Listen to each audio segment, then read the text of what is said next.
Kita lanjutkan perbincangan dengan Gus Nadir. Gus, kalau kita dengar janji Joe Biden ya, bahwa salah satunya dia akan membuka kembali izin masuk bagi warga sebagian negara muslim yang di era Trump itu dicabut. Nah, bagaimana Gus memaknai komitmen ini?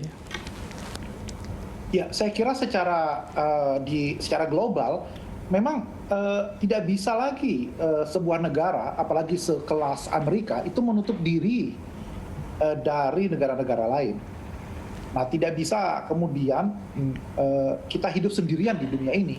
Karena itu ketika Joe Biden misalnya membuka ruang-ruang dialog dengan komunitas Muslim di Amerika, maupun membuka ruang dialog dengan para pemimpin Muslim di berbagai belahan dunia lainnya, saya kira itu sebuah sinyal bahwa era keterbukaan yang selama ini hilang dalam 4 tahun terakhir di Amerika itu bisa dibuka kembali.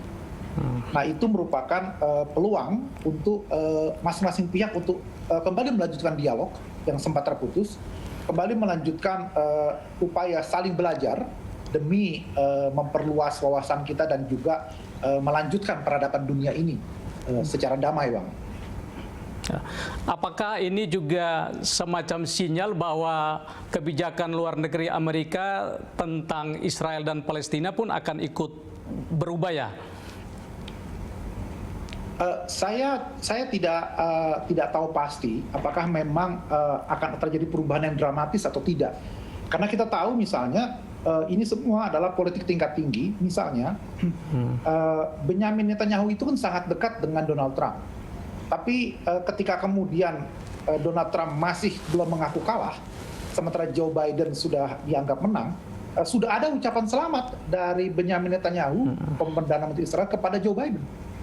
Nah, padahal sebelumnya Benyamin Netanyahu sangat dekat dengan Donald Trump. Saya kira itu politik tingkat tinggi, karena Israel juga tidak mau dianggap kemudian tidak mendukung kebijakan Joe Biden berikutnya selaku Presiden Amerika.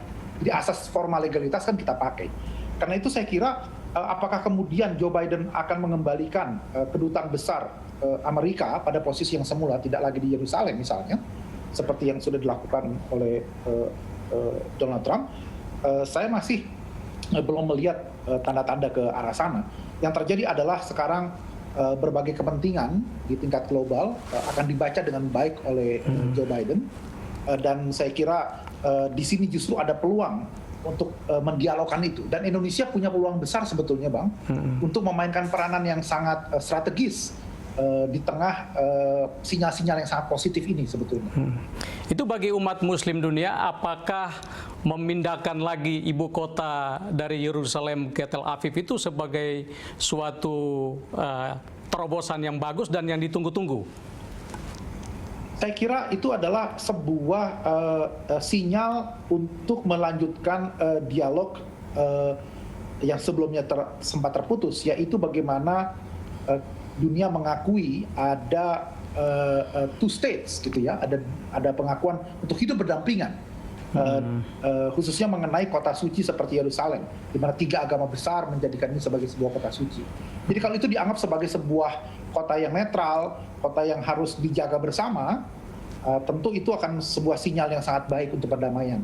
Tapi kalau dipakai untuk sebagai klaim bahwa ini hanyalah milik kelompok tertentu yang sedang berkuasa, saya kira perdamaian dunia masih jauh dari harapan nanti, Bang, ya. Dibutuhkan kebijakan dan kearifan bersama, saya kira, untuk melakukan ini.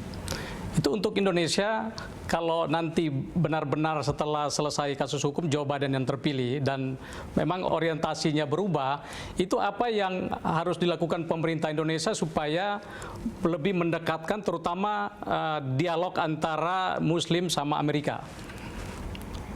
Saya kira yang modal terbesar utama Muslim Indonesia adalah bahwa demokrasi dengan Islam itu bisa berjalan beriringan di Indonesia. Sementara kalau kita lihat Arab Spring, ya, demokrasi di Timur Tengah itu kan gagal total. Jadi hembusan Arab Spring ternyata tidak bisa membuat negara-negara Timur Tengah menjadi semakin demokratis, malah menjadi semakin Islamis mereka. Eksperimentasi demokrasi dan Islam di Indonesia berjalan dengan baik, dan ini modal untuk mengatakan kepada Amerika bahwa Indonesia merupakan contoh di mana negara berpenduduk Muslim terbesar tapi mampu melakukan pemilu dengan baik, tidak ada pertumpahan darah, ya terlepas dengan berbagai kekurangan yang ada, karena memang tidak ada sistem yang sempurna, tapi kita jauh lebih baik daripada apa yang dilakukan oleh negara-negara Timur Tengah. Dan ini modal untuk menunjukkan bahwa meskipun Indonesia jauh dari Timur Tengah, tetapi bahwa kita justru tidak akan terlibat dengan konflik yang ada, sehingga suara kita harus lebih didengar. Dan ini saya kira peranan yang bisa dimainkan dengan ciamik oleh pemerintah kita untuk menunjukkan bahwa dunia Islam bisa kita wakili, dan pada saat yang sama kepentingan negara-negara demokrasi di dunia ini juga bisa kita wakili. Dan ini penting untuk dimainkan, saya kira. Itu bagaimana konkretnya supaya bisa meningkatkan posisi tawar Indonesia sebagai negara dengan jumlah penduduk muslim terbanyak di dunia?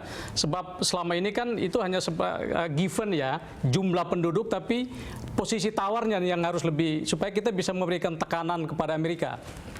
Ya, saya kira makanya bukan jumlah penduduknya yang kita angkat, tetapi bahwa eksperimentasi demokrasi di Indonesia dengan segala kekurangannya ternyata mampu menjadi role model untuk dunia Muslim.